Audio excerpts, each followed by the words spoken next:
सो hi guys. ये third video है इस सीरीज में फिल्टरिंग द योजना। और आज हम लोग इंडियन लिटरेचर इसका के एडिशन से डील करेंगे योजना के, जो फेब्रुअरी में लॉन्च हुआ था इस बार 2021 में। तो भारतीय साहित्य का ये एडिशन है और मैं होप करता हूँ कि आप लोगों को इसका कंटेंट यूजफुल लगेगा। तो चलिए शुरू करते हैं।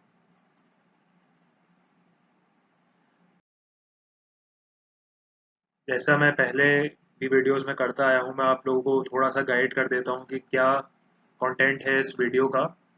और अगर आप चाहें तो डायरेक्टली इन सेगमेंट्स में जंप कर सकते हैं वीडियो के, अगर आपको किसी स्पेसिफिक टॉपिक पे इंफॉर्मेशन चाहिए। और मैं इस वीडियो को उस हिसाब से सेगमेंट भी कर दूंगा, तो आप लोग feel free to jump to the segment that you feel is useful to you. तो थोड़ा सा मैं स्टार्ट में इंट्रोडक्शन दूंगा इस इशू के बारे में, और क्या इसके कंटेंट्स हैं और कैसे आप इसको यूज़ कर सकते हैं। इसके बाद जो ओरल ट्रेडिशन, जो हमारा वाच्य ट्रेडिशन है, वाच्य परंपरा है हमारी, वो कैसे इंडियन लिटरेचर में हमको देखने को मिलती है, उसमें थोड़ा डिस्कशन करेंगे। इसके बाद थोलकप्पियन, जो कि एंशियंट तमिल लिटरेचर का सोर्स माना जाता है, उसके बारे में डिस्कस करेंगे। फिर आगे चल के कैसे इंडियन लिटरेचर का मतलब एक पूरे भारतीय कॉन्टेक्स्ट में हम देखेंगे कि कैसे उसका एवोल्यूशन हुआ है, क्या उसके फीचर्स रहे हैं ओवर द इयर्स, कैसे उसमें चेंजेस आए हैं। इसके बाद हम लोग भाषा लिटरेचर, यानी कि रीजनल, जो हमारी लिटरेचर है, रीजनल लैंग्वेजेस जो हैं हमारी भाषाएं, जो 8th शेड्यूल में है, या फिर उसके अलावा भी कुछ भाषाएं जो काफ़ी ज़्यादा यूज़ होती है इंडिया में, उसके साहित्य से डील करेंगे। इसके बाद उर्दू लिटरेचर का कैसे एवोल्यूशन हुआ है पिछली शताब्दियों में, हम उसको देखेंगे। फिर मराठी लिटरेचर का भी, उर्दू लिटरेचर जैसे हमने देखा वैसे हम मराठी लिटरेचर का देखेंगे, क्या क्या एवोल्यूशन हुआ है, कौन सी ऐसे इवेंट्स रहे हैं जिन्होंने सिग्निफिकेंट रोल प्ले किया है उसके एवोल्यूशन में। और फिर एंड हम करेंगे एक स्पेशल आर्टिकल से, which is about innovation in education. तो इसको आप लोग चाहें तो अपने case as a case study use कर सकते हैं, एसेज में या किसी भी और चीज़ में वैल्यू एडिशन के लिए। तो मैं ये इंट्रोडक्शन में थोड़ा देता हूँ आप लोगों को इस इशू के बारे में। और वो नेसेसरी भी है, क्योंकि इस बार का ये जो इशू है, इसमें काफ़ी ज़्यादा टेक्निकली साउंड और टेक्निकली प्रोफिशिएंट लोगों ने कंट्रीब्यूट करा है। तो जैसा कुछ ज्ञानपीठ अवॉर्डीज हैं, उन्होंने भी कंट्रीब्यूट करा है। कुछ मतलब अपने फील्ड के, अपने डिपार्टमेंट्स के लिटरेचर के, मतलब उनकी लैंग्वेज के लिटरेचर के डिपार्टमेंट्स के हेड्स ने कंट्रीब्यूट करा है। तो ये सब देखते हुए ये जो इशू है वो काफ़ी हद तक बहुत ज़्यादा टेक्निकल है। तो बहुत ज़्यादा स्पेसिफिक चीज़ें इसमें मेंशन्ड है, जो कि एक या यूपीएससी एस्पिरेंट या फिर एक नॉर्मल, एक जनरल अवेयरनेस के लिए जो आदमी जानने की कोशिश कर रहा है, उसके लिए इतना सिग्निफिकेंट नहीं है। और उसके लिए वो उसको समझ में भी आने की उसकी कम ही है कि वो उसको समझ में आएगा। तो उस हिसाब से मैंने इसको कुछ ऐसे बेसिस ऑफ सिलेक्शन है जो मैंने चूज़ करे हैं, कि किस हिसाब से मैंने कंटेंट इसमें से यूज़ करा है। तो मैं आपको वो थोड़ा सा ब्रीफ में बता देता हूँ। तो बेसिकली जो मेरा आइडिया है वो ये है कंटेंट्स फिल्टर करने का, कि ये जो इवेंट्स हुए हैं, अगर मतलब एवोल्यूशन की, जैसे मैं बात कर रहा था एवोल्यूशन ऑफ लिटरेचर की, तो उसमें अगर कोई ऐसा सिग्निफिकेंट इवेंट उसके साथ हुआ हो, जैसे कोई वॉर हुई हो जिसने उस लिटरेचर का ये कोई पर्टिकुलर डायरेक्शन में शिफ्ट कर दिया, या फिर कोई ऐसी डायनेस्टी थी जिसने बहुत ज़्यादा उसको प्रमोट करा, इस वजह से उसका एवोल्यूशन हो पाया है, कोई डायनेस्टी थी जिसने उसको अपोज करा, उस बेसिस पे मैंने सिलेक्ट करा है, अगर उससे अफिलिएटेड कोई चीज़ें हैं। इसके अलावा जो सेकंड चीज़ है वो, सेकंड बेसिस ऑफ सिलेक्शन है वो ये है कि अगर किसी आदमी को ऐसे एज अ जनरल अवेयरनेस के लिए वो सीख रहा है, तो या जानने की कोशिश कर रहा है, तो उसके लिए क्या इंपॉर्टेंट चीज़ें रहेंगी। लैंग्वेज एंड लिटरेचर पर्सपेक्टिव से कि कुछ इंपॉर्टेंट चीज़ें बहुत ज़्यादा डिटेल में जाते हुए नहीं, बट हाँ थोड़ा सा एक आइडिया लगाने के लिए कि वो किस चीज़ क्या क्या उस साहित्य का इम्पोर्टेंस है, या फिर क्या उसका एवोल्यूशनरी स्टेटस है, या कुछ important facts about that literature. इसके अलावा मैंने कंटेम्प्रेरी टॉपिक्स को नहीं कवर करा है, कंटेम्प्रेरी जो एवोल्यूशन हुआ है लिटरेचर का उसको कवर नहीं करा है मैंने जानबूझ करके, क्योंकि एक तो यूपीएससी एस्पिरेंट्स के लिए वैसे भी उसकी कोई ज़्यादा नेसेसिटी होती नहीं है, जो उसमें क्वेश्चंस बन के आते हैं चाहे वो प्रीलिम्स में हो या फिर वो मेंस में हो। तो यूजुअली वो आर्ट एंड कल्चर से जो क्वेश्चंस आएंगे वो प्री इंडिपेंडेंस के ही होते हैं, और ज़्यादातर तो मिडीवल और एंशिएंट के ही होते हैं। इस वजह से मैंने कंटेम्प्रेरी लिटरेचर से नहीं डील करा है ज़्यादा डेप्थ में। इसके अलावा बहुत स्पेसिफिक फैक्ट्स, जैसे मैंने कहा कि बहुत स्पेसिफिक फैक्ट्स मैंने मेंशन नहीं करे हैं। तो अब बात आती है कि कैसे ये जो कंटेंट आया है, कैसे जो मैंने फिल्टर करा है, वो कैसे कोई आदमी अगर प्रिपेयर कर रहा है यूपीएससी की, कोई एस्पिरेंट है जो देख रहा है, तो वो कैसे अपने मेंस और प्रीलिम्स में इसको यूज करेगा। तो मेंस की अगर मैं बात करूं तो मेंस में यूजुअली दो तरीके के क्वेश्चंस आते हैं। जो general studies one GS one का पेपर होता है उसमें दो तरीके के क्वेश्चंस आते हैं। एक होता है कि कल्चर का एवोल्यूशन कैसे हुआ है, कल्चरल इंडिकेटर्स कुछ होते हैं, जैसे आपका रॉक कट आर्किटेक्चर हो जाएगा, या फिर आपका टेम्पल आर्किटेक्चर है, या फिर केव आर्किटेक्चर है, या पर्शियन लिटरेचर है, बुद्धिस्ट लिटरेचर है, इसका एवोल्यूशन कैसे हुआ है ओवर द इयर्स। तो आपको एक थीमेटिक आंसर देना पड़ता है उसमें, उसमें कुछ फैक्ट्स आपको मेंशन करने पड़ते हैं, और एक अंडरलाइन नैरेटिव होना चाहिए उसका। तो उस उसको ध्यान में रखते हुए मैंने जो एवोल्यूशन वाले टॉपिक्स हैं उनमें फोकस रखा है कि एवोल्यूशन ऑफ लिटरेचर कैसे हुआ है।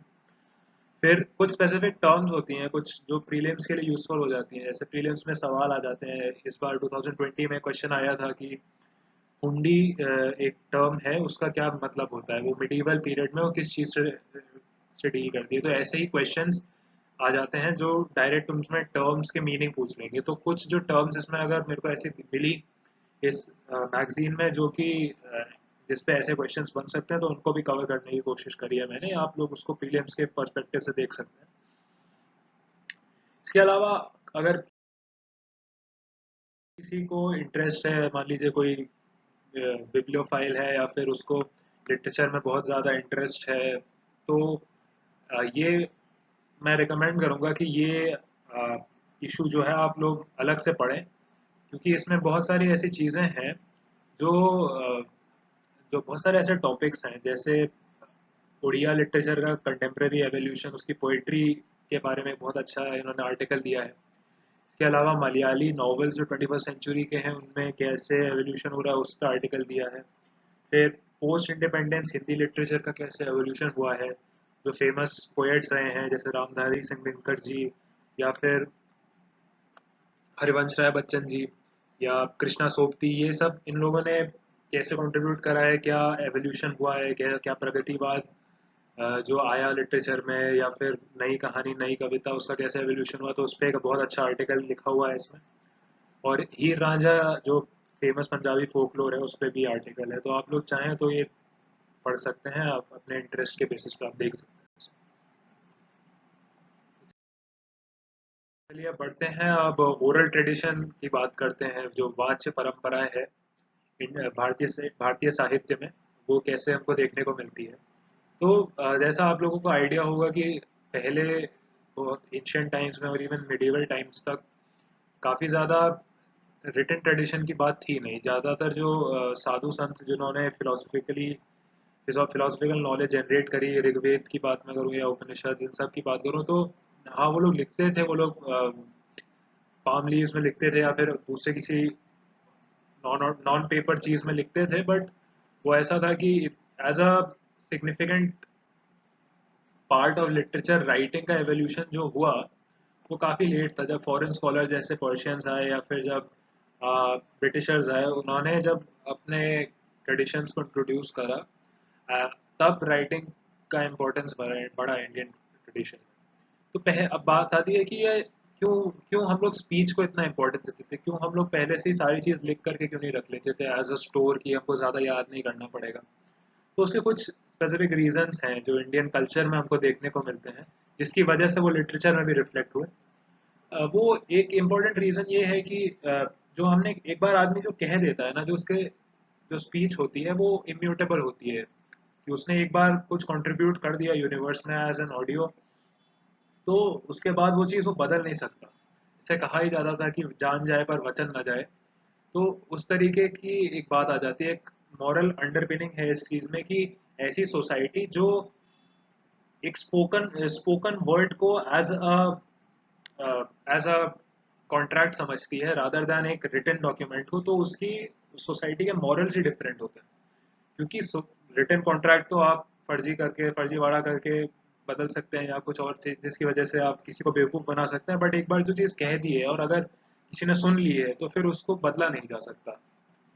दूसरी चीज़, दूसरा रीज़न इस इम्पोर्टेंस का स्पीच में भारतीय साहित्य में वो ये है कि जो स्पीच होती है ना, वो स्पीच और जो स्पीकर है उसमें बहुत डिफरेंस, मतलब स्पीकर ऑब्वियसली स्पीच वही जनरेट करता है, और वो जो स्पीच होती है वो फर्मली उसके माइंड में रूटेड होती है, और जो उसका माइंड है वो उसकी स्पीच में एस्टैब्लिश्ड होता है, यानी उसका जो मन है आप उसकी स्पीच से समझ सकते हैं।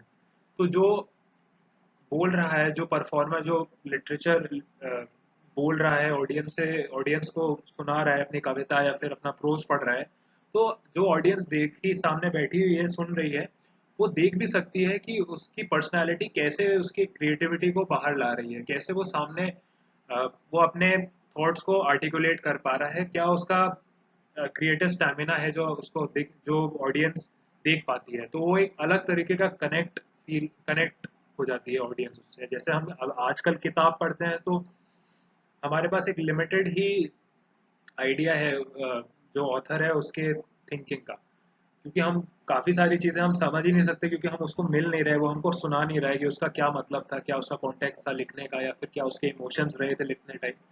तो वो चीज़ ओरल ट्रेडिशन में काफ़ी ज़्यादा विजिबल होती है। इसके अलावा एक और रीज़न ये है कि लिटरेसी की ज़रूरत नहीं पड़ती, अगर ओरल लिटरेचर या तो प्रोड्यूस हुआ जा रहा है या फिर सुना जा रहा है। तो हमारे जो पुराने साधु संत थे और इवन जो सूफी सेंट्स थे या भक्ति ट्रेडिशन में हमने देखा कि वो लोग बहुत ज़्यादा लिटरेट नहीं थे, वो कहीं बहुत बड़े यूनिवर्सिटीज़ में नहीं पढ़ के आए थे या बहुत बड़े स्कॉलर्स नहीं थे। या एक एग्जांपल के नाम पे जैसे रामकृष्ण परमहंस की बात आती है, जिन्होंने स्वामी विवेकानंद को गाइड किया, तो वो बहुत ही एक मंडेन सी उनकी लिविंग थी, उन्हें बहुत ज़्यादा एकेडमिकली साउंड नहीं थे। वो नॉर्मल लाइफ को देख करके उसकी फिलोसफी समझ करके उसको लोगों में प्रोपेगेट करते थे। तो लिटरेसी इनकी इम्पोर्टेंस नहीं थी अगर जब ओरल ट्रेडिशन की बात होती थी लिटरेचर। अब अब क्या हो गया है कि अब जो हो गया है हम धीरे धीरे करके लिटरेसी को ही प्रमोट कर रहे हैं, सारे लिटरेट सब लोगों को लिटरेट बनाने की कोशिश है, जो कि ज़रूरी है आजकल के टाइम्स। बट इसका एक नेगेटिव फॉल आउट ये रहा है कि ये वाच्य परंपराओं पे बहुत बुरा असर पड़ा है इसका, और ये ट्रेडिशन जो रहता था कि आदमी पूरे पूरे ग्रंथ याद कर लेता है, उसकी मेमोरी में है और वो सुना देता है सारी चीज़ें, तो ये ट्रेडिशन अब काफ़ी ज़्यादा खतरे में है। तो ये वाली बात है, और ये कुछ जैसे एग्जांपल्स हैं ओल्ड ट्रेडिशन के, वो ये हैं कि जैसे मैंने अभी बात करी कि भक्ति सेंट्स ओरली बहुत अपनी पोइट्री डेडिकेट करते थे अपने भगवानों को। इसके अलावा जो फोक लिटरेचर, जो जन साहित्य है, वो भी मोस्टली ओरली ही कन्वे किया जाता था। फिर पंपा एक फेमस कन्नड़ पोएट और राइटर हैं, जिन्होंने जिनको कहा जाता है कि कन्नड़ लिटरेचर के फाउंडर एक तरीके से हैं। तो इन्होंने भी ओरल ट्रेडिशन का सिग्निफिकेंस रखा था, और उन्होंने जब लिखा, जो राइटिंग्स भी थी उनकी, वो सिर्फ इस वजह से थी कि वो कमेमोरेट करना चाहते थे। जो इन्होंने महाभारत को कन्वर्ट किया कन्नड़ में, वो उन्होंने एज अ कमेमोरेशन किया, ये प्रमोट ओरिजिनली तो ओरल ट्रेडिशन को ही करते थे इवन इन हिज राइटिंग्स।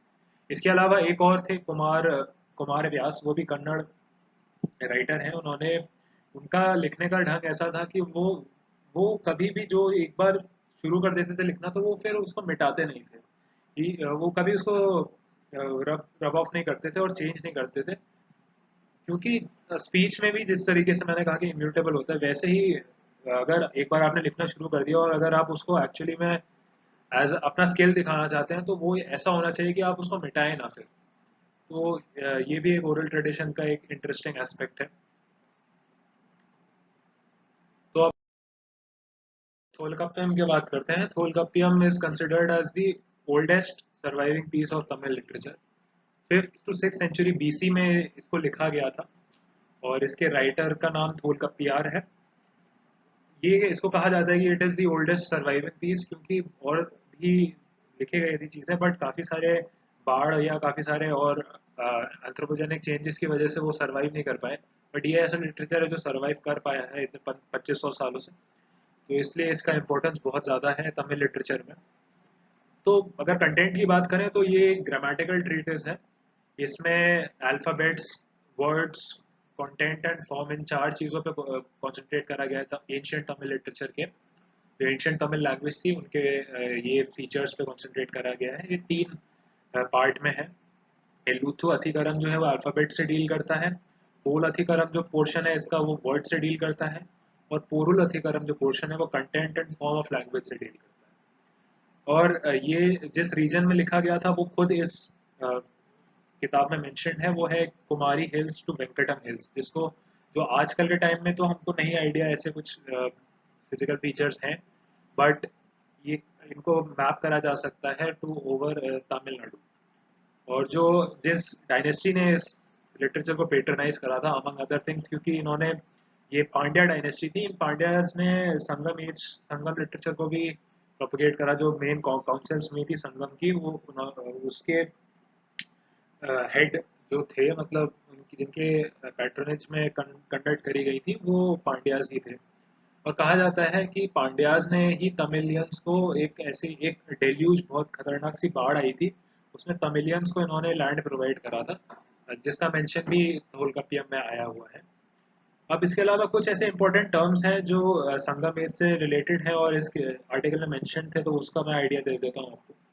जैसे काली टोकाई और अहनानुरू है। ये 2 एंथोलॉजीज हैं जो कि संगम एज की हैं। 8 मेन एंथोलॉजीज हैं संगम एज की, उसमें से 2 ये हैं। एंथोलॉजीज का मतलब हुआ जो पोएम्स के कंपाइलेशन होते हैं, जो अलग अलग वर्सेस लिखे गए होंगे उनको कंपाइल करके एक एंथोलॉजी बनाई जाती है। तो जो कालीटोका एंथोलॉजी है उस वो इस बाढ़ की, जो मैंने आपको बताया कि पांड्यास ने जिसके बाद तमिलियंस को लैंड प्रोवाइड किया था, वो उसको मेंशन करती है। और दूसरी जो अहनानुरू है, ये मौर्यन इन्वेजन की बात कहती है।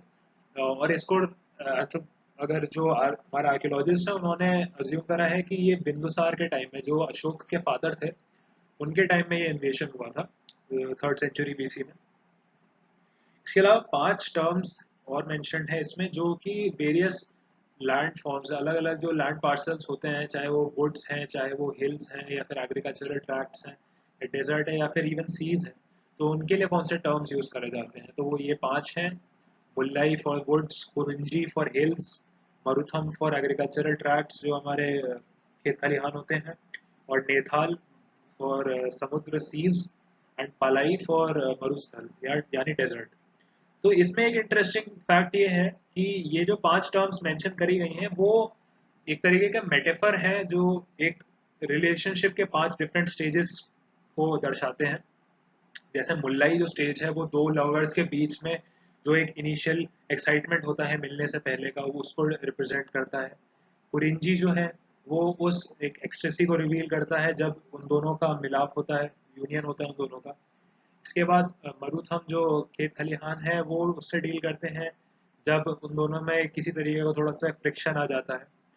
उसके बाद नेथल जो है वो एक दूसरे से जब खफा हो जाते हैं और उनमें एक तरीके का डिस्टेंस बनना शुरू हो जाता है, और एक दूसरे अपने पे पिटी आनी शुरू हो जाती है, उस फेज को रिप्रेजेंट करा है। और फाइनली जब दोनों में सेपरेशन हो जाता है तो वो डेजर्ट यानी पलाई उसको रिप्रेजेंट करता है। तो ये एक इंटरेस्टिंग चीज़ है इससे रिलेटेड। अ, इसके अलावा अब बात करते हैं कि भारतीय साहित्य का एवोल्यूशन हुआ कैसे है। तो इसके कुछ इंपॉर्टेंट फीचर्स क्या रहे हैं और कैसे इनमें चेंजेस आए ओवर द इयर्स। तो कुछ फीचर्स जो हैं वो है कि ब्रेविड हमेशा से बहुत ब्रीफ रहा है इंडियन लिटरेचर, बहुत टाइट रहा है इंडियन लिटरेचर। जैसे दोहे, कबीर के दोहे का एग्जांपल हम लेते हैं तो वो 2 सेंटेंस में इतनी गहरी बात कह जाते हैं कि लोग उसको किताबों में भी ना ढूंढ पाए। तो ये हमेशा से ही एक इम्पॉर्टेंट फीचर रहा है इंडियन लिटरेचर का।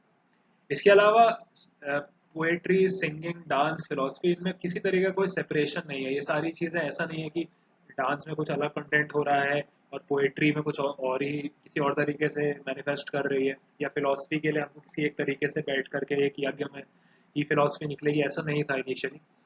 तो जैसे एग्जाम्पल के तौर पे ऋग्वेद और सामवेद की मैं बात करता हूँ, तो ऋग्वेद में हमारा सारे जो श्लोक मेंशन्ड है फिलोसफी से रिलेटेड उस समय की, जो वेदांत फिलोसफी है उससे रिलेटेड जो चीज़ें हैं वो ऋग्वेद में मेंशन है, और सामवेद बताता है कि इन श्लोकों का जब भी उच्चारण होगा तो किस तरीके से, किस स्पीड से, किस टोनैलिटी, क्या टोनैलिटी होगी उसकी, क्या मीटर होगा, क्या रिदम होगी, उन सारी चीज़ों को सामवेद मेंशन करता है। तो ये बताता है कि एक तरीके से कोई डिफरेंस नहीं था फिलोसफी और सिंगिंग में।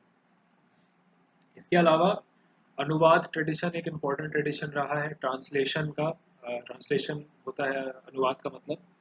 तो ये अ, ऐसे इसका एक एक चीज़ इसमें सिग्निफिकेंट ये है कि डायरेक्ट कभी भी कॉपी नहीं करते थे।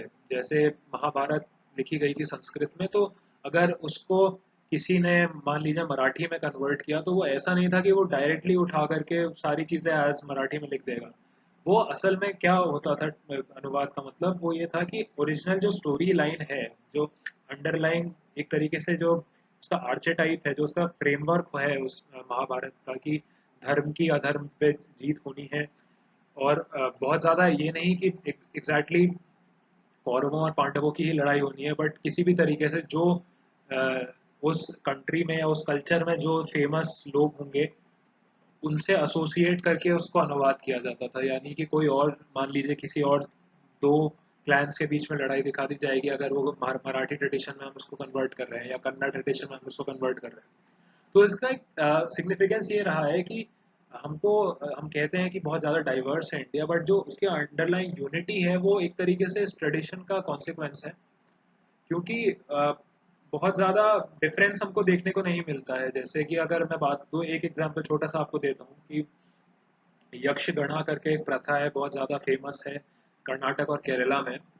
वहाँ पर उसमें पुराणों और रामायण महाभारत के ही जो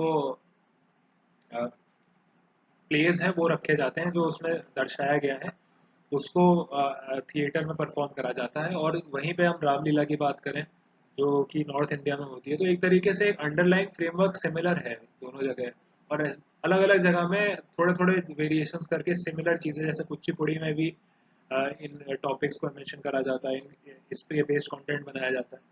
तो वो एक तरीके का यूनिटी प्रोवाइड करता है। फिर ओरल ट्रेडिशन की तो मैंने बात करी है आपसे। ओरल ट्रेडिशन में ये था कि पहले पोएट्री ज़्यादा डोमिनेंट थी, फिर धीरे धीरे करके prose as a component significant हुआ। और इसका एक रीज़न ये था कि जैसे जैसे करके हमारा लिटरेचर जो था वो सेक्युलर होता गया, बेसिकली वो फिलोसफिकल से हट करके वो मटीरियलिस्ट होता गया एक तरीके से। जैसे साइंटिफिक चीज़ों, साइंटिफिक लिटरेचर आने लगा, एस्ट्रोनॉमिकल लिटरेचर आने लगा, सूर्य सिद्धांत आ रहा है, या फिर पतंजलि ने जो अपनी ट्रीटिस लिखी वो आ रही है, या फिर सुश्रुत का के सर्जरी के बारे में आ रहा है। तो ये सारा जब डेवलप होने लगा, और फिर इकोनॉमी में अर्थशास्त्र है, तो ये सब जब आने लगा तब प्रोज का राइज ज़्यादा प्रोमिनेंट हुआ।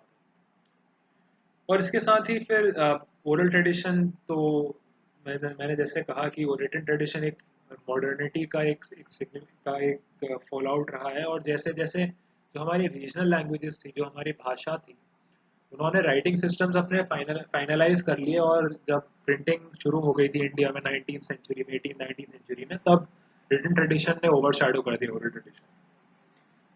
इसके अलावा पोस्ट इंडिपेंडेंस का थोड़ा आप देख लीजिए कि पोस्ट इंडिपेंडेंस में ओरिजिनली जो 50s एंड 60s जो दो डेकेड्स थे इमीडिएटली आफ्टर पोस्ट इंडिपेंडेंस, उसमें यूजुअली जो कंटेंट था वो रूरल लैंडस्केप पे फोकस करता था। जो रूरल प्रॉब्लम्स हैं या रूरल जॉयज हैं, छोटी मोटी उनकी वो कल्चरल, जो उनका कल्चर को रिप्रेजेंट करते हैं, उनकी डेली लाइफ, उस पर फोकस करते थे। और यही चीज़ हम मूवीज़ में भी देखते हैं उस पीरियड की।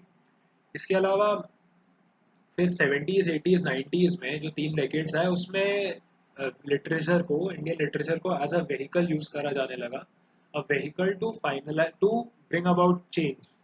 प्रोग्रेसिव जो पॉलिटिक्स होती है कि अ, जैसे मान लीजिए अब ट्रेड यूनियंस जो हैं वो लेबर रिफॉर्म्स के लिए लड़ रहे हैं, या फिर जो हमारी औरतें हैं वो उन्होंने उनके लिए अगेंस्ट जो सेक्सुअल क्राइम्स होते हैं, या फिर जो फीटेसाइड है, किसी तरीके का जो जेंडर डिस्क्रिमिनेशन वो फेस करती हैं, उन्होंने फिर इंडियन लिटरेचर के थ्रू चेंज लाने की कोशिश शुरू करी। इस टाइम वो इन 3 डेकेड्स में हुई थी। इसके अलावा जो कंटेम्प्रेरी पीरियड है उसमें जो इम्पोर्टेंट जॉनर्स हैं वो, एक तो सबसे इम्पोर्टेंट जॉनर जो आजकल काफ़ी पॉपुलर हो रहा है वो है माइथोलॉजी इन न्यू अवतार्स।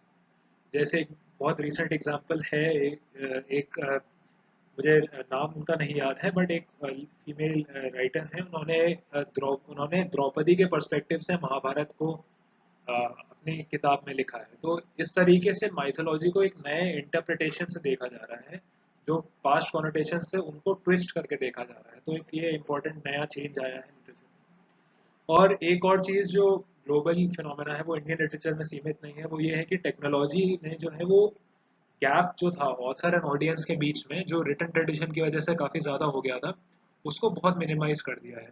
हम देखते हैं कि जो फेमस ऑथर्स हैं वो जा करके अलग अलग जगह अपना पॉडकास्ट करते हैं, बताते हैं अपने कंटेंट के बारे में। तो अब ये हो गया है कि वो जो गैप रह गया था एक बीच में ऑथर और उसके बीच में, जैसा वो कम होता जा रहा है, और ये एक तरीके से सिमिलर है जो कि ओरल ट्रेडिशन में हुआ करता था पहले। वो गैप अब मिनिमाइज हुआ जा रहा है। उसका एक कॉन्सिक्वेंस ये है कि आजकल जो हमारा युवा वर्ग है, जो यूथ है, वो भी लिटरेचर को as a feasible career pursuit देखता है। तो वो लोग आजकल इंस्टाग्राम में काफ़ी ज़्यादा आप लोग देखते होंगे कि टेरेबली टाइनी टेल्स और ऐसे करके अलग अलग चैनल्स और हैंडल्स आने लगे हैं। तो उन्होंने एक फिलिप प्रोवाइड करा है यूथ को टू वेंचर इनटू लिटरेचर।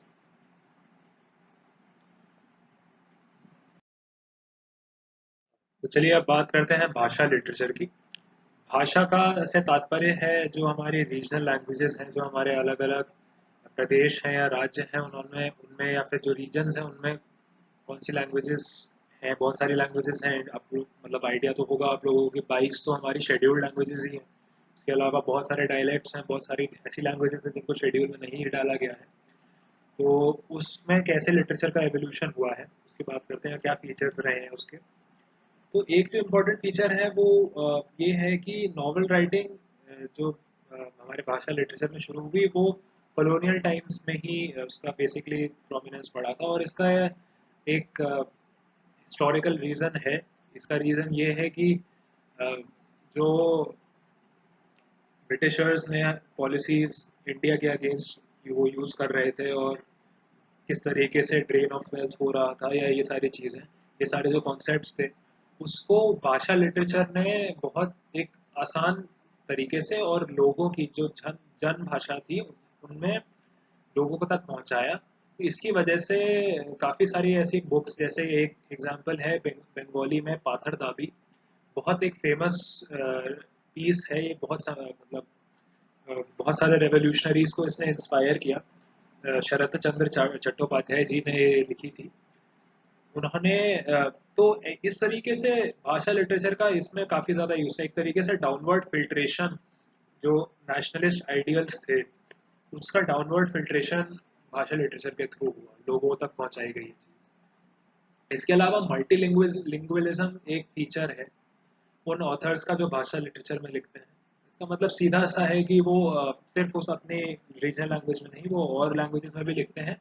और जैसे मान लीजिए वो इंग्लिश में भी लिख रहे हैं, तो वो काफ़ी ज़्यादा अपने रीजनल इश्यूज से डील करते हैं। जैसे अरविंद अडिगा का एक एग्जांपल मैं लेता हूँ, तो भले ही वो इंग्लिश में लिखते हैं, लेकिन जिन टॉपिक्स को से वो डील करते हैं वो कन्नड़ रीजन में आज में जो अ, निहित हैं टॉपिक्स, उनसे निहित हैं जो टॉपिक्स उनसे डील करते हैं। तो ये मल्टीलिंगुअलिज्म के और भी एग्जांपल्स हैं, जैसे पद्म भूषण जी, पद्म भूषण श्री गिरीश कर्नाड जी, जिनका भी रिसेंटली निधन हुआ। उनको बहुत एक माना हुआ राइटर, प्ले राइट, एक्टर समझा जाता है। तो वो भी कन्नड़ में लिखते थे, वो इंग्लिश हिंदी में भी उन्होंने बहुत इम्पोर्टेंट कॉन्ट्रीब्यूशंस दिए हैं साहित्य में। और अनुवाद कि मैंने बात करी ही थी आप लोगों से, तो वो अनुवाद तो है ही। उसके अलावा जैसे पहले समझा जाता था, वेस्टर्न परसेप्शन ये था कि जो इंडियन लिटरेचर है वो एक बहुत ही एक यूनिफॉर्म सी चीज़ है, बहुत सिंपल, बहुत प्लेसेड उसके उसका कंटेंट रहता है, बहुत ज़्यादा वेरिएशन उसमें नहीं होते। लेकिन इसको काउंटर करते हुए बहुत सारे ऐसे अलग अलग जॉनर्स हमको देखने को मिलते हैं भाषा लिटरेचर में। अ, जैसे जो ये इस क्लेम को कंटेस्ट करते हैं कि इंडियन लिटरेचर एक बहुत एक यूनिफॉर्म चीज़ है और बहुत ही कॉमन सिंपल चीज़ है। दो एग्जांपल्स इसके हैं। एक है क्रिटिकल रियलिज्म। तो ये फ़कीर मोहन सेनापति जी, ये उड़िया राइटर हैं, काफ़ी फेमस। उनका जॉनर था क्रिटिकल रियलिज्म का। इसके अलावा श्रीलाल शुक्ला जी हैं, वो हिंदी में लिखते हैं। उन्होंने उनका सटायर माना जाता है। उनको उनके सटायरिकल जो टोन्स हैं, उनका व्यंग्य को लोग बहुत अ, अ, ऊंचा समझते हैं, उनके टैलेंट को ऊंचा समझते हैं उस जॉनर में। इसके अलावा सादत हसन मंटो से आप लोग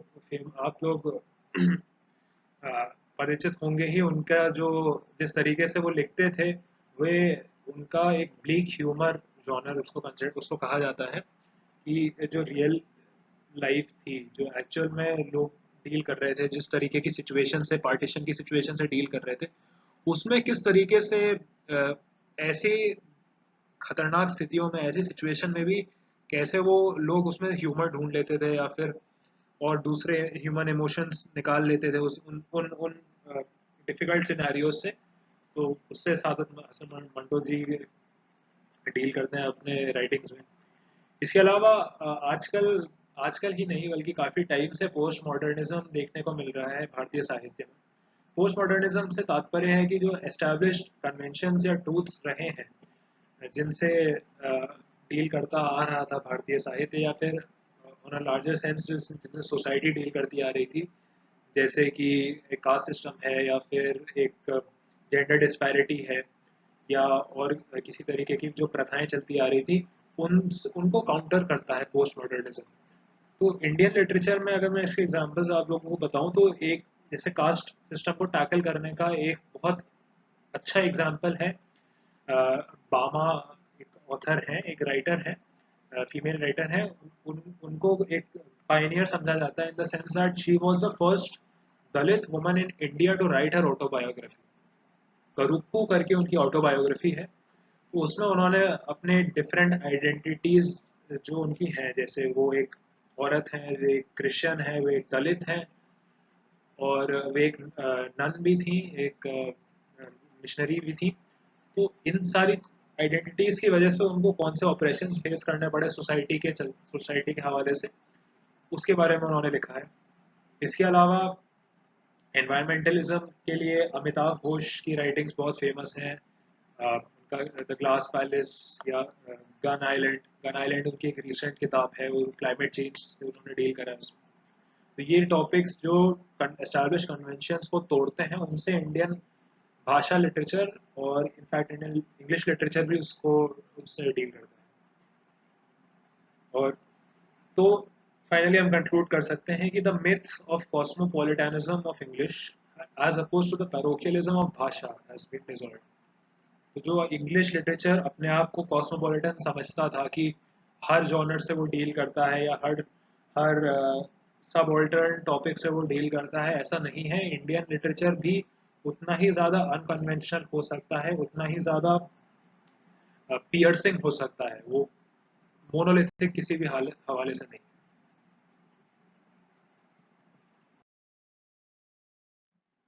तो अब उर्दू लिटरेचर के एवोल्यूशन की हम बात करेंगे।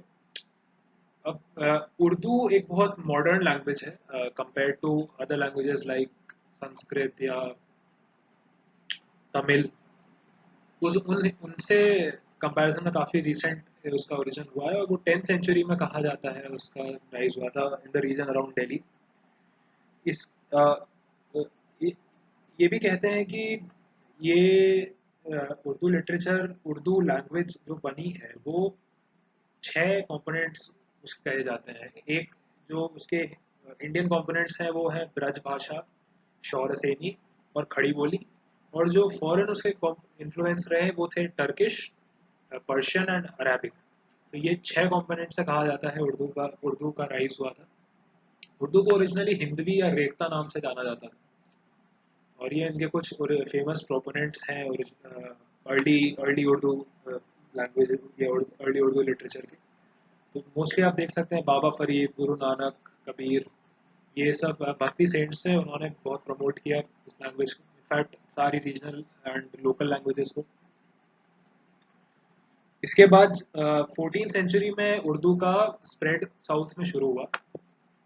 हो सकता है आप लोगों को आइडिया हो कि मोहम्मद बिन तुगलक, जो एक बहुत माने हुए और बहुत चर्चित सुल्तान रहे थे दिल्ली सल्तनत के, उन्होंने जब अपनी कैपिटल शिफ्ट करी थी दिल्ली से दौलताबाद में, देवगिरी में, महाराष्ट्र में, तब उसके चलते बहुत सारे नोबिलिटी जो थी वहाँ की और जो कॉमन लोग भी थे, उन्होंने शिफ्ट किया, वो लोग शिफ्ट होकर के नीचे साउथ में गए।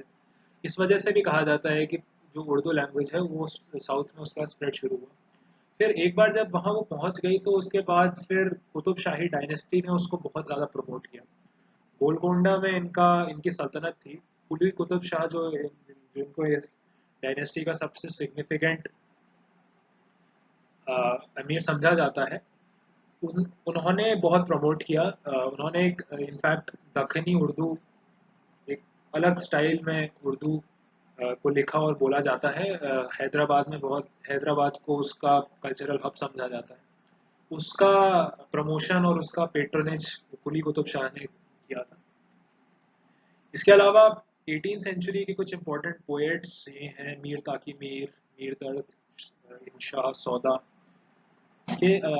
लेकिन जो पीक समझा जाता है उर्दू लिटरेचर का वो 19th और 20th सेंचुरी में को समझा जाता है। इसका एक लॉजिकल रीज़न है कि लेट 19th सेंचुरी में अलीगढ़ मुस्लिम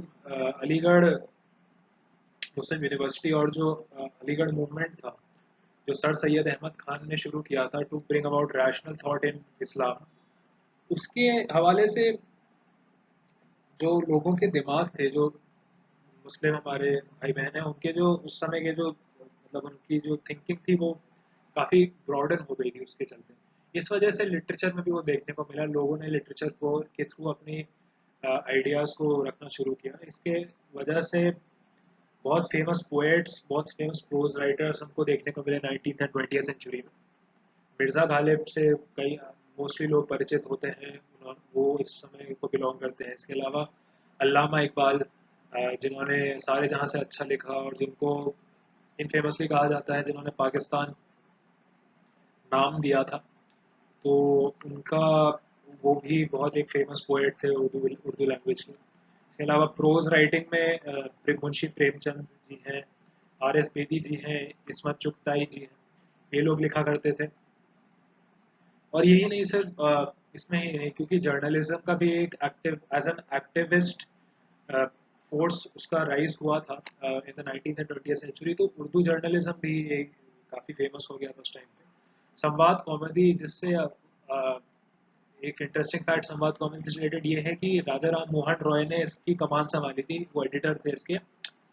तो वो ताराचंद दत्ता ने उसको शुरू किया था बंगाली, मतलब बंगाल रीजन में वो उर्दू में लिखी जाती थी, उर्दू में पब्लिश करी जाती थी।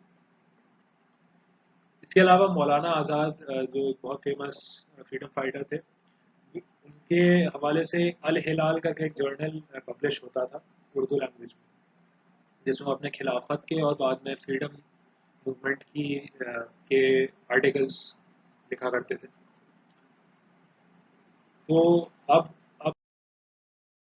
हाँ, तो अब हम मराठी लिटरेचर के एवोल्यूशन से डील करेंगे। तो इनके पेटर्नाइजेशन में, मराठी लैंग्वेज के पेटर्नाइजेशन में जो सबसे ज़्यादा इम्पोर्टेंट रोल था वो था यादवा डायनेस्टी का। ये एक डायनेस्टी थी जो नदर्न महाराष्ट्र में, देवगिरी की कैपिटल थी, नदर्न महाराष्ट्र में इन लोगों ने अपने आप को इस्टेब्लिश करा था in the middle of the 12th century. और अपनी दरबार की लैंग्वेज बना करके इन्होंने मराठी को बहुत प्रमोट किया। ऑल्दो मराठी जो एज अ लैंग्वेज थी, उसके फाउंडेशंस 3 संप्रदायों में कहे जाते हैं। वे हैं महानुभाव पंथ, नाथ पंथ और वरकारी संप्रदाय। तो महानुभाव पंथ तो कृष्ण कृष्ण भगवान के जो पूजक थे उनका उनसे बना हुआ एक कल्ट था। इसके अलावा जो नाथ पंथी हैं वो गोरक्षनाथ जी के फॉलोअर समझे जाते हैं, जो 9th एंड 10th सेंचुरी में ज़्यादा पॉपुलर थे। इनको कहा जाता है कि ये मिस्टिक्स हैं, जैसे कि सूफी सेंट्स को कहा जाता है, वो मिस्टिक्स थे और वो कन्वेंशंस में इतना ज़्यादा या रिचुअल्स में इतना ज़्यादा नहीं बिलीव करते थे। वही नाथ पंथियों के लिए भी कहा जाता है। इसके अलावा वरकारी संप्रदाय जो है वो तो आज भी बहुत एक्टिव है, और खास करके महाराष्ट्र में इनका बहुत प्रोफाउंड इम्पैक्ट रहता है। विठोबा के ये लोग फॉलोअर्स हैं, विठोबा की पूजा करते हैं जो कि विष्णु के ही एक फॉर्म है। तो इन तीन संप्रदायों के हवाले से मराठी लिटरेचर की शुरुआत हुई थी। Marathi as a language evolve हुई। इसके बाद भक्ति मूवमेंट जो कि महाराष्ट्र में अराउंड 13th सेंचुरी में बहुत पॉपुलर हुआ था, ज्ञानेश्वर जी की वजह से। ज्ञानेश्वर एक संत थे जिन्होंने अपनी टीचिंग्स को और अपने सॉन्ग्स को मराठी में व्यक्त किया करते थे, और इस वजह से बहुत पॉपुलैरिटी मिली लैंग्वेज को और भक्ति मूवमेंट को लोकल एरियाज में, लोकल मतलब मराठी कम्युनिटी में। इसके बाद नामदेव भी एक भक्ति सेंट थे जिन्होंने इसको कंटिन्यू करा और अपने अभंगों के थ्रू, यानी कि अपने डिवोशनल पोएट्रीज, अपनी कविताओं के थ्रू मराठी को प्रमोट किया। इसके बाद कुछ time from the middle of the 14th century to the beginning of the 16th century एक तरीके का लल विटनेस करा मराठी लैंग्वेज ने। ये जो डिप्रेस्ड फेज था वो उसका रीज़न था कि इस रीजन में जो देवगिरी वाला रीजन था नॉर्दर्न महाराष्ट्र का, उसमें बहमानी सल्तनत ने अपने आप को इस्टेब्लिश कर लिया था। तो जो मराठी लैंग्वेज का प्रोमिनेंट जो उसकी प्लेस थी, प्रोमिनेंट प्लेस थी, उसको हड़प लिया था पर्शियन लैंग्वेज ने। तो इस इन इन दो सेंचुरीज में डिप्रेस्ड फेज में रही मराठी एज अ लैंग्वेज। इसके बाद फिर रिवाइवल जो था वो भी भक्ति मूवमेंट की वजह से ही हुआ। भक्ति सेंट आए, एक संत एकनाथ जो 16th सेंचुरी में थे, उन्होंने शुरू किया इसका रिवाइवल। इसके अलावा जो हाईएस्ट जो हाई मोस्ट ब्रिलियंट फेज या हाई वाटरमार्क फेज समझा जाता है मराठी लैंग्वेज का, वो है द थर्ड फेज, जो कि 17th सेंचुरी की बिगनिंग से लेकर के 1810 तक समझा जाता है। ऑलमोस्ट 200 साल तक का फेज इसको हम समझ सकते हैं कि बहुत ज़्यादा सिग्निफिकेंट था ये। इसमें तीन इम्पोर्टेंट भक्ति सेंट्स हैं, रामदास, तुकाराम एंड मुक्तेश्वर, जिनको होली ट्रिनिटी भी लोग कहते हैं मराठी लैंग्वेज के लिए। तो रामदास जी ने, उनके सरमन्स जो हैं वो दशबोध करके एक एंथोलॉजी है, उसमें कंपाइल्ड है, वो मराठी में लिखी हुई है। तुकाराम जी को कहा जाता है कि वो उन्होंने भक्ति मूवमेंट को महाराष्ट्र रीजन में पिनेकल पे ले गए वो। और उनके जो अभंग हैं और वो आज भी लिखे जाते हैं, आज भी यूज करे जाते हैं विठोबा के पूजन में। तो वो तुकाराम गाथा करके एक कंपाइलेशन है, उसमें इनके सारे अभंगों को कंपाइल करके लिखा गया है। इसके अलावा मुक्तेश्वर सेंट भी एक सेंट थे जिन्होंने महाभारत को मराठी में कन्वर्ट किया। और जो फोर्थ फेज कहते हैं मराठी लिटरेचर के एवोल्यूशन का, वो latter part of 19th and early 20th century में ही कहते हैं। जैसे मैंने आप लोगों को बताया था कि भाषा लिटरेचर हर जगह ही 19th एंड 20th सेंचुरी में नॉवल राइटिंग के through as a vehicle use करा जाने लगा था फॉर स्प्रेडिंग नेशनलिज्म। तो वही सेम एक evolutionary phase Marathi language and Marathi literature में भी देखने को मिला था। अब हम फाइनली इस एक केस स्टडी या एक बेस्ट प्रैक्टिस से डील करेंगे। तो एक इनोवेशन इन एजुकेशन, एक स्पेशल आर्टिकल इस महीने की योजना में मेंशन किया हुआ है। तो इसका क्या सिग्निफिकेंस है, क्यों ये एक बेस्ट प्रैक्टिस है, और कैसे आप लोग इसको यूज कर सकते हैं अपने वैल्यू एडिशन मटेरियल की तरह। तो ये इस वजह से इसलिए फेमस है क्योंकि जो ये कहानी है ये है रंजीत सिंह धिसाले जी की, जिनको 2020 में ग्लोबल टीचर अवार्ड से नवाजा गया है। ये वार्की फाउंडेशन एक करके एक एनजीओ है वो एनुअली अवार्ड प्रोवाइड करता है और काफ़ी फेमस अवार्ड है ये। अराउंड $1 मिलियन का इसमें प्राइज मनी है। तो रणजीत सिंह दिसाले जी को ये अवार्ड से नवाजा गया है, जो कि सोलापुर महाराष्ट्र के एक गांव में पब्लिक स्कूल टीचर है। तो अब बात आती है कि इन्होंने क्या ऐसी चीज़ करी और जिसकी वजह से इनको इतने ऊंचे रिकग्निशन से नवाजा गया। तो उनके स्ट्रैटेजी, उनके एमओ को, उनके मोडस ऑपरेंडाई को हम लोग 3 वर्टिकल्स में तोड़ सकते हैं: data analytics, persuasion and technological utility. तो सबसे पहले इन्होंने क्या किया कि बहुत बेसिक एक उन्होंने पहले, जब इन्होंने इनकी शुरुआत हुई अपने उस पोजीशन में as a school teacher, as a primary school teacher, तो इन्होंने एक सिंपल सा एक सर्वे करवाया उस गांव में और आसपास के गांव में कि एक्चुअली में क्या स्टेटस है एजुकेशन का, डेमोग्राफी में कैसे एजुकेशन देखने को मिल रही है, क्या एजुकेशनल स्टेटस है लोगों का। तो उससे एक सीधी सी बात सामने आई कि औरतें जो थी वो एजुकेटेड ज़्यादा थी, लेकिन वो एजुकेशन जो उनको प्राइमरी या सेकेंडरी लेवल पे मिली थी वो हायर एजुकेशन या एम्प्लॉयमेंट में नहीं ट्रांसफॉर्म हो पा रही थी। तो एक तरीके से एनकरेजमेंट जो था वो लैकिंग था, खास करके बच्चियों में। इससे अब नेसेसिटी आई कि अब ये एनकरेजमेंट या एक्साइटमेंट कैसे इंस्टिल करा जाए बच्चों में और पेरेंट्स में कि वो लोग कंटिन्यू करें, परस्यू करें एजुकेशन को पूरा। तो वो वहाँ पे परसुएशन का एक एंगल शुरू किया उन्होंने। इसमें इन्होंने एक यूनिक स्ट्रेटजी अपनाई। उसमें इन्होंने क्या किया कि सबसे पहले तो ये पेरेंट्स के पास गए, उनको समझाया उन्होंने कि क्यों इम्पोर्टेंट है एजुकेशन और क्यों आपको अपनी बच्चियों को भेजना चाहिए पढ़ाई पढ़ने के लिए। तो कुछ पेरेंट्स माने, ज़्यादातर नहीं माने। अब जो बच्चे आए स्कूल में, उनके लिए जो चिल्ड्रन, मतलब जो बच्चे आए थे स्कूल में, उन्होंने एक बहुत अलग तरीके से उनको पढ़ाना शुरू किया। उन्होंने पढ़ाना शुरू किया उनको मूवीज दिखा कर, उनको गाने सुना करके, उनको वीडियोस दिखा करके, उनको गेम्स खिला करके। तो ये देख करके जब ये बच्चे वापस गए अपने घर और अपने उन दोस्तों से मिले जिनके पेरेंट्स ने मना कर दिया था स्कूल कंटिन्यू करने से, अपने दोस्तों से मिले, तो इन्होंने उनको बताया कि आज हमने ये मूवी देखी, या आज हमने ये गाना सुना, या आज हमने ये चीज़ सीखी इस गेम से। तो बच्चों में एक एक्साइटमेंट जगा। तो अब इन बच्चों ने फिर अपने पेरेंट्स से जिद करी कि हमको पढ़ाई करने जाना है और हमको सीखना है, हमको इंटरेस्ट आ रहा है इस चीज़ में। इस वजह से अब पेरेंट्स ने भी मनाही जो उनकी थी, उनके जो एक बैरियर था पेरेंट्स के मन में, वो भी अब तोड़ दिया गया। और एक तरीके से एक ग्राउंड अप इंटरेस्ट जगाया गया एजुकेशन। इसका और अगर एक ग्राउंड अप हम एनकरेजमेंट जगा देते हैं, एक अंदर से एक चिराग जगा देते हैं लोगों में एजुकेशन का या किसी भी चीज़ का, तो फिर लोग उसको परस्यू करते हैं पूरी तरीके से। ये हम लोग सब जानते ही हैं। तो अब जो थर्ड वर्टिकल था, अब इन्होंने टेक्नोलॉजी को कैसे यूज़ किया अपने ये रणजीत सिंह दिसाले जी जो हैं, ये अपने हवाले से ही कहते हैं कि ये कंप्यूटर्स में बहुत ज़्यादा इंटरेस्टेड थे बचपन से ही।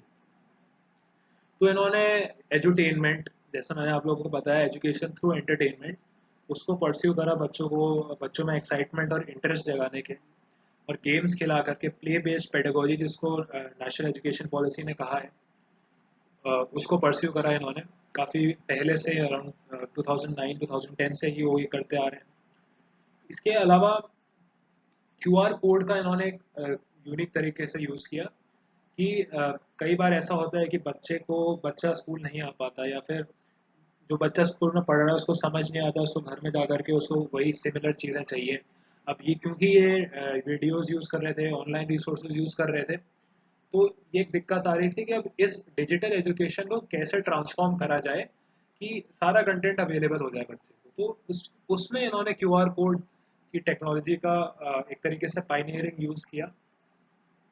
इन्होंने सारे जो उनका कंटेंट था उसको इन्होंने क्यूआर कोड्स में, जो हमारे क्विक रेजोल्यूशन कोड्स होते हैं, उनमें एम्बेड करा, और उसके थ्रू लोग बच्चों तक सारा इंफॉर्मेशन, सारा कंटेंट पहुंचाया।